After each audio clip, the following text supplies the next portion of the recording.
Olá pessoal, bem-vindo a mais um vídeo aqui no canal e como você pode ver pelo título desse vídeo, vai ser sobre gravidez, o meu primeiro trimestre, as mudanças no meu corpo, como eu descobri a gravidez, sintomas e tudo que envolve agora esse novo mundo de maternidade que vai fazer mais parte dos conteúdos aqui do canal.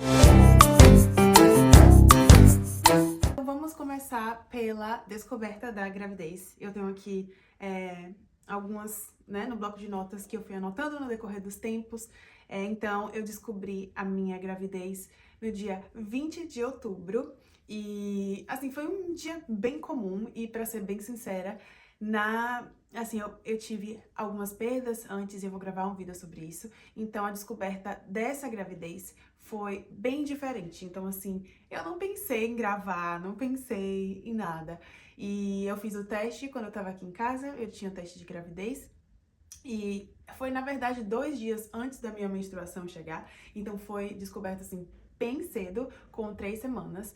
E nesse processo de esperar de 3 a 12 semanas, parece uma eternidade.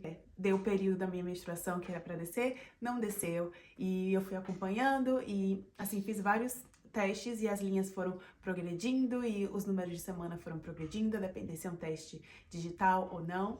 E, no final das contas, a gente conseguiu encontrar a nossa enfermeira, né, que aqui na Suécia não é um médico que toma conta de você durante o pré-natal, é uma enfermeira, e a gente fez ultrassom e tudo tava ótimo. Então, pra mim, pelo fato de não ter sido a minha primeira gravidez, foi um misto de sentimentos muito grande, e a descoberta foi uma descoberta que eu acredito que seja mais, carregada de muitas inseguranças, muito nervosismo misturado com felicidade, se vai dar tudo certo dessa vez. E talvez seja por isso que eu não tenha gravado. Eu lembro que na minha primeira gravidez eu gravei a reação, mas aí o final não foi o final que eu esperava. E aí depois disso, nessa eu já tava mais assim, tá, tudo bem, vamos fazer o teste. E aí fiz o teste e deu certo. Então assim, quando eu contei pro meu marido, não foi nada assim super preparado, porque a gente já tinha passado por alguns processos juntos. Mas ele ficou muito feliz e eu tenho um trechinho do momento que eu contei pra ele.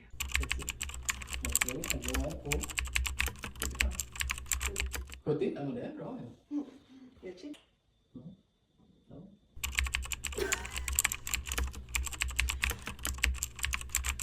Is it real, huh? You told us today? That's a big fat needle! No! Hey, this is very good.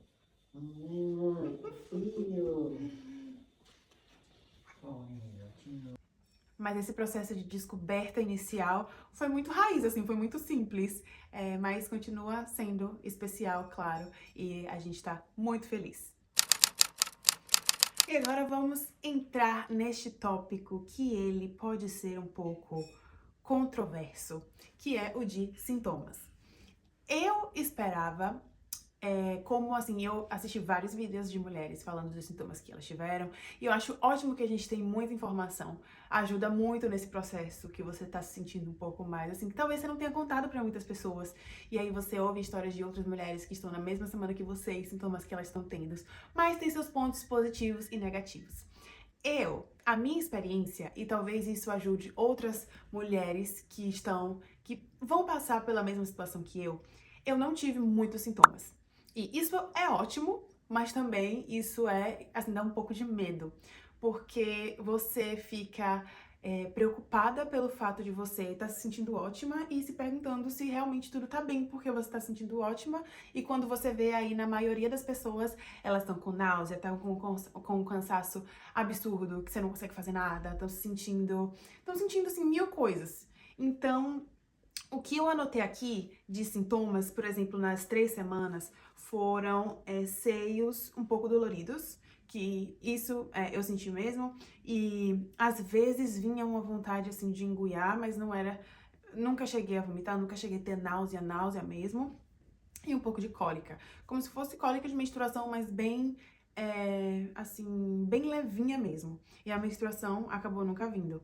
E aí nas 4 semanas eu coloquei os mesmos sintomas e adicionei o coração palpitando um pouco mais. Então, por exemplo, se eu subia um lance de escadas, eu já ficava, assim, ofegante, como se eu estivesse mais cansada, estivesse dando, assim, mais trabalho pro meu corpo pra poder se manter ali. E aí eu lembro que depois eu parei, depois dessas 4 semanas eu parei de escrever, porque eram as únicas coisas que eu estava sentindo. E eu lembro que uma coisa que eu senti, que depois que eu percebi que talvez fosse um sintoma, que foi a questão do olfato, mas não foi que eu tava sentindo, assim, muitos cheiros, eu tinha uma aversão muito grande a cheiros de comida e etc. Mas eu senti que com o meu marido, o cheiro do meu marido me dava um pouco, assim, de agonia, eu não queria ficar muito perto, eu queria ficar no meu canto, eu queria ficar mais isolada. E pra mim, na época que eu tava passando por isso, eu achei, tá bom, tipo assim, eu só não quero ficar perto, assim, de muitas pessoas, quero ficar na minha. Mas aí agora que eu tô no segundo trimestre, que eu me sinto eu 100%, e é muito interessante isso, aí eu percebo, ai não, eu acho que aquilo ali foi um sintoma. Porque às vezes cheiros que são reconhecidos, que você, assim, você tá acostumada, você acaba não querendo sentir, enfim, eles ficam ali te incomodando. Mas nunca incomodaram ao ponto de eu chegar a vomitar ou passar mal, alguma coisa desse tipo. E então, os meus sintomas ali até da semana 3 à semana 10, 11, foram esses. E foram, assim, muito poucos em comparação a outras pessoas que compartilham as suas experiências. Mas hoje eu tô muito feliz que eu não tive sintomas, não graves, mas assim, intensos, como náusea, como vômito, cansaço extremo. Eu me senti um pouco cansada, mas era num nível assim, eu geralmente durmo 9 horas da noite. E aí, com o meu cansaço, eu ia pra cama 8 horas da noite e dormia e ia acordar umas 7 horas. Então, assim, eu tava dormindo mais, mas não era um cansaço de que eu não consigo trabalhar, tá insuportável, eu preciso tirar um cochilo agora. Não era nesse nível. Então, eu consegui manter praticamente todas as minhas atividades normais, mas me sentindo assim um pouco com sono um pouco mais cedo do que o normal. Mas tirando isso, me senti muito saudável, me senti muito alegre, com energia pra fazer o que eu tinha que fazer. Próximo tópico seria como eu me senti a cada semana da minha gestação durante o primeiro trimestre. Mas como eu falei, da semana 3 à semana 4, eu comecei a anotar, depois eu acabei não anotando, mas entre a semana 3, que foi quando eu descobri a gravidez, e a semana 12, que são 3 meses de gravidez, né, o primeiro trimestre, eu tive muitos poucos sintomas, e os sintomas que eu tive, eles foram em um nível muito brando. Então, tem sido uma gravidez muito abençoada, graças a Deus, mas uma coisa que eu posso contar pra você nesse período é que tem muitos, assim, o psicológico muda muito. E eu passei por uma experiência, né, no início do primeiro trimestre, que fez com que a gente pudesse ver o bebê mais cedo do que o previsto. O que acontece? Aqui na Suécia, o pré-natal é muito diferente do que no Brasil, e eu posso até gravar um vídeo falando sobre isso, se for do seu interesse, me fala aqui nos comentários. E a gente não faz o ultrassom até a 11ª ou 2ª semana. Então você espera quase o primeiro trimestre inteiro em casa, fazendo suas atividades normais. Claro que você pode entrar em contato com eles e falar que você tá grávida, mas o ultrassom acontece só no final do primeiro trimestre. Mas comigo foi um pouco diferente, porque eu tive um sangramento no início do primeiro trimestre. Então, ali por volta das final das 5 semanas, início da 6ª semana, eu comecei a ter um sangramento e durou 2 semanas, não era muito sangue, assim, começou com um corrimento rosado, mas era persistente, estava vindo todos os dias, às vezes vinha com um sangue mais avermelhado, e isso já dá muita preocupação, já traz muitos medos, ainda mais para quem já teve alguma perda gestacional, já teve esse tipo de experiência. E aí a gente acabou indo no hospital e fez uma ultrassonografia para saber se realmente estava tudo bem, se seria algum tipo de notícia não tão boa assim, de alguma perda. E graças a Deus, a gente conseguiu ver ali o saco gestacional e o bebezinho, que era só uma bolotinha no hospital. Então, o que eu precisava fazer naquele momento era só descansar e, enfim, continuar com a vida normal, mas tentar manter ali a calma e também trabalhar bastante o psicológico, porque nesses momentos é muito desafiador quando você está passando por isso, mas continuar na fé, trabalhar a gratidão e estar mais próximo de Deus Então, isso foi essencial pra mim. E aí, a partir, acredito que, não sei, depois de 3 semanas, o sangramento parou. E nesse período eu tive que parar até minhas atividades físicas e depois eu voltei aos poucos a me exercitar. Então, eu diria que do meu primeiro trimestre, esse foi um momento assim mais crítico, mas que eu acho importante compartilhar porque talvez você passe por uma experiência similar ou conhece alguém que possa passar e nem todo sangramento significa perda, mas é o tipo de sangramento, a quantidade, o que você, os sintomas associados a esse sangramento. Então, não se desespere, apesar de ser a primeira coisa que você quer fazer. Mas tenha calma, procure o médico e veja o que pode ser feito. Se dá pra fazer um ultrassom, se dá pra fazer algum tipo de exame. E eu fico na torcida pra que dê tudo certo e seu primeiro trimestre seja maravilhoso. Nunca tive uma experiência do pré-natal no Brasil, mas vou contar minha impressão do que eu acredito que seja no Brasil e como é e tem sido aqui na Suécia.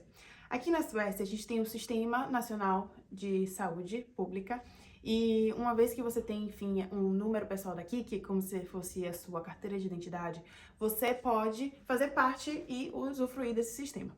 Quando você está grávida, esse sistema de saúde é chamado Vårdcentral e você entra em contato com eles pelo número 1177 ou então pelo site 1177.se.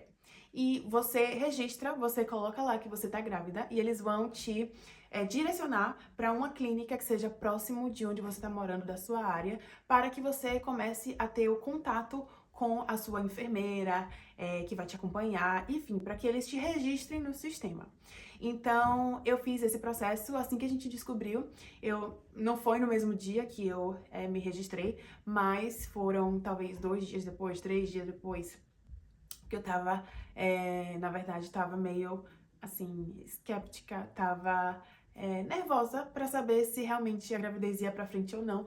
Mas aí, em algum momento, eu falei, eu tenho que ser positiva, tenho que agir de forma mais grandiosa que meus medos. E aí eu fui lá, vou me registrar, e me registrei. E aí você, pelo menos no meu exemplo, eu fui direcionada para uma clínica aqui da área onde eu moro, e eles utilizam um aplicativo, que é como se fosse um aplicativo de conversa, mas também permite com que você veja arquivos que eles mandam e etc. Mas é uma forma mais prática para você entrar em contato com eles. E é muito bacana, muito, muito bacana. Eu gostei muito. Então eu fiquei em contato com a minha enfermeira, aqui é uma enfermeira, não é um médico obstetra que cuida de você no pré-natal. E a gente ia conversando, então ela ia me mandando informações, mas não tem muito o que fazer nesse primeiro trimestre, a não ser agendar uma chamada de saúde, que eles chamam assim. Em sueco, eles chamam de hälsosamtal, que é uma chamada de saúde que você vai lá na clínica e você encontra com a enfermeira e você conversa sobre a gravidez, o processo, o primeiro trimestre, ela vai perguntar sintomas, ela vai tirar todas as suas dúvidas, vai explicar como é o pré-natal na Suécia de forma geral e como funciona com eles, o que é esperado, que pelo menos você tenha ali uma ultrassonografia no primeiro trimestre e depois você tem ultrassonografia talvez mais de forma mensal, uma vez no mês, para que vocês acompanhem o bebê, mas sempre tá ali em contato com eles. Então, a gente teve essa chamada e eu lembro que, além da chamada, além de conversar com ela, a gente ficou uns 40 minutos conversando, assim, eu perguntei muitas coisas, tirei muitas dúvidas que eu tinha e ela era uma senhorinha, quer dizer, é uma senhorinha muito fofa, foi muito paciente. Eu adorei, só que eu tava esperando que fosse ter a oportunidade de fazer um ultrassom, mas realmente esse primeiro encontro eles não fazem.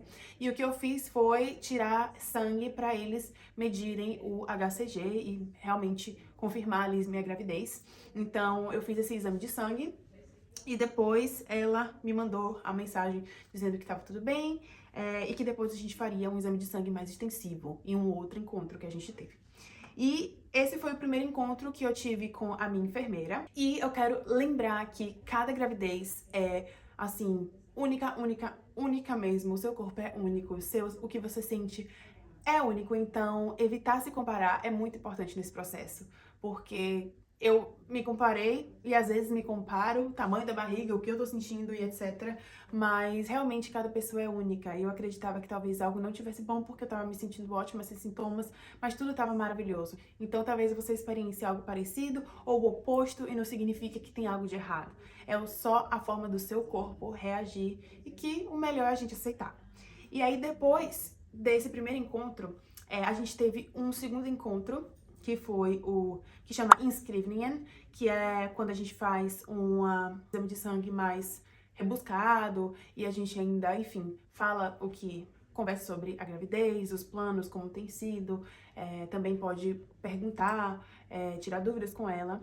E ela explicou mais sobre a questão de pacotes que eles têm aqui, pacotes educacionais. Não sei como é no Brasil, porque não tive filho no Brasil, mas eu sinto que no Brasil tem um acompanhamento maior da questão do médico obstetra com o paciente. Então, por exemplo, se você precisa de uma ultrassonografia mais cedo, eu acredito que é muito mais fácil conseguir no Brasil. Ou então, se você quer saber se você deveria fazer uso de alguma medicação para ajudar no início da gravidez, no Brasil é muito mais tranquilo de fazer isso. Conseguir receita, enfim. Então, isso é o que eu sei em relação ao Brasil. Mas os outros processos, infelizmente, eu não sei. E a gente fez, nesse segundo encontro, um exame de sangue mais compreensivo, digamos assim, e não fizemos a ultrassonografia, porque ainda não era a hora. E aí, nesse exame de sangue, ela pegou para analisar as vitaminas, minerais, e também a tireoide, e mediu pressão, e, assim, fez tudo essa questão que, assim, corporal, mas sem a ultrassonografia. E aí depois, isso tudo a gente esperando para o dia da ultrassom. E finalmente chegou o dia da ultrassom. E isso foi o quê? Eu descobri em outubro, a primeira visita deve ter sido ali por meio de novembro. E aí o segundo encontro foi final de novembro ou início de dezembro. E aí o nosso primeiro ultrassom foi no final de dezembro, ali, literalmente um dia antes do Natal. Então a gente fez a ultrassonografia e é muito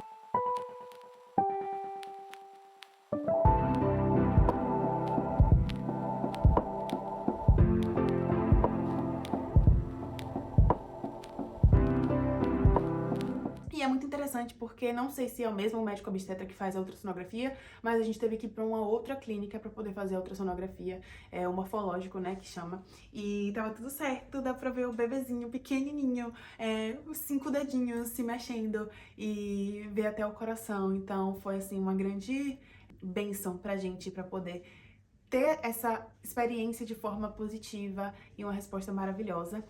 Não disseram o sexo, eu sei que às vezes é possível ver, mas se eles viram, eles não disseram pra gente, mas a gente ficou muito feliz de ter o morfológico e minha mãe tá aqui na Suécia, então ela conseguiu ir com a gente, foi eu, meu marido e minha mãe, e deu tudo certo. Então foi depois desse morfológico que a gente resolveu contar para a família da nossa gravidez. E o que mudou e tem mudado na minha vida do primeiro trimestre, desde que eu descobri a gravidez, em relação à alimentação, por exemplo, eu sempre tive uma alimentação muito saudável.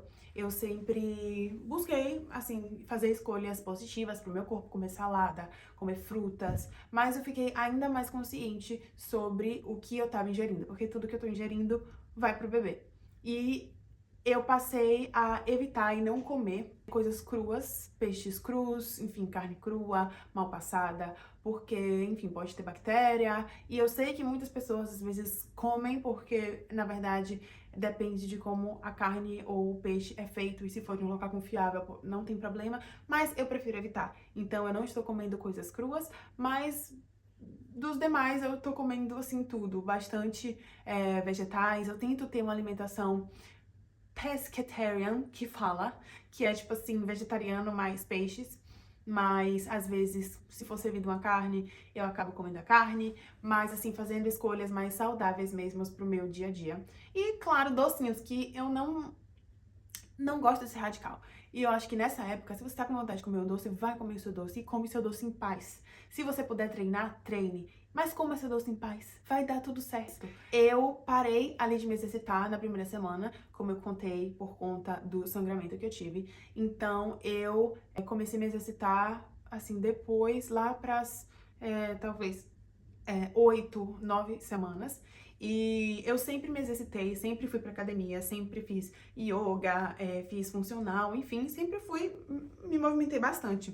Mas eu senti que por esse período que eu fiquei sem me movimentar, o corpo já dá assim uma acalmada. E o corpo já fica mais devagar, mais lento por conta da gestação, né? Que você tá usando energia ali pra criar um serzinho dentro de você.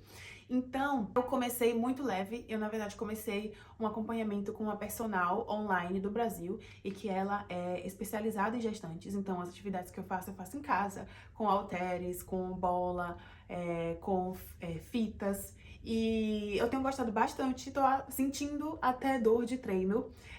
Mas assim, a gente começou bem leve mesmo para o corpo se acostumar novamente e estamos aos poucos aumentando a intensidade. Mas se exercitar durante a gravidez pode evitar muitas coisas, inclusive a pré-eclâmpsia. Então, se você tem a oportunidade de se exercitar, não deixe de fazer isso pelo seu bem e pro bem do seu bebê. Não precisa ser nada super intensidade, mas fazer ali um alongamento, pegar um pouco de peso, ter um acompanhamento é primordial. Mas sempre consulta o seu médico sobre o que é melhor e o que é direcionado para você fazer. Mas os benefícios do exercício são comprovados já cientificamente. Os conselhos que eu daria para quem está começando o primeiro trimestre agora, ou quer engravidar e já quer se preparar para estar gestante. E eu diria que a alimentação é uma das coisas mais importantes que você pode fazer por você e pelo seu bebê e tudo que você consome. Então, por exemplo, antes de engravidar, eu passei por um processo de detox. Eu quis realmente cortar muitas coisas que tinham químicos da minha rotina e dos meus produtos. Então, eu troquei produtos que eu usava por produtos naturais e shampoo, hidratante, até escova de dente não, até pasta de dente eu cheguei a trocar. E a alimentação é a mesma coisa. Quase zero industrializado, muita fruta, muita verdura, muitas coisas que têm nutrientes. E assim, eu senti mesmo que meu corpo limpou, que eu desinchei e que isso favoreceu para que eu engravidasse. E quando você está gestante, você precisa manter isso, você precisa repor os nutrientes. Então, tome bastante água, hidrate-se, leve sempre uma garrafinha de água com você e leve sempre uns snacks, tipo assim, comidas pequenas que você pode levar para qualquer lugar. Porque às vezes é uma fome. E a pior coisa é grávida com fome. E você tem que estar preparada para esses momentos. Às vezes a fome vem antes de você, do que você esperou. Então, sempre tem alguma coisa próximo de você para que você possa ali comer até dar o horário do almoço ou do jantar. Descanse também, sempre que precisar. Não se culpe porque você está cansado, não se culpe porque você tem que descansar. Descanse.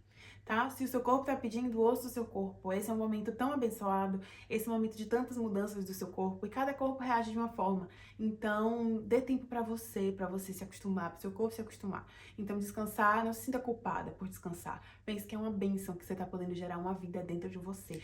E procure apoio de outras grávidas, nem que seja pelas redes sociais, se você não quiser contar para amigos. Mas, por exemplo, eu descobri uma amiga que passou por uma experiência muito similar à minha e que a gente ficou grávida, tipo assim, a gente tá na mesma semana, ficamos grávidas juntas praticamente. E ter pessoas que estão passando pelo mesmo processo perto ajuda muito. Ajuda no compartilhamento de experiências, ajuda nas dicas, quando você estiver ali comprando coisas pro bebê.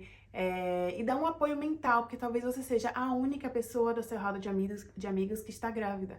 E você pode se sentir diferente, pode se sentir sozinha, mas se você procurar talvez uma rede de apoio de pessoas que estão também grávidas, isso vai fazer diferença na forma com que você se enxerga e está experienciando a gravidez. Então, esse foi o vídeo de hoje. Espero que você tenha gostado de saber um pouco mais do meu primeiro trimestre. Espero que tenha ajudado de alguma forma. Quero saber se você tá grávida no primeiro trimestre, qual foi o seu sintoma ou desejo mais estranho. Me conta nos comentários. Eu espero que você tenha uma gestação maravilhosa, que você, se você está querendo engravidar, que dê tudo certo na paz, com muita ordem, muita harmonia, e que você seja uma mãe que tenha também um primeiro trimestre tranquilo, na medida do possível. E a gente se vê no próximo Diário de Gravidez.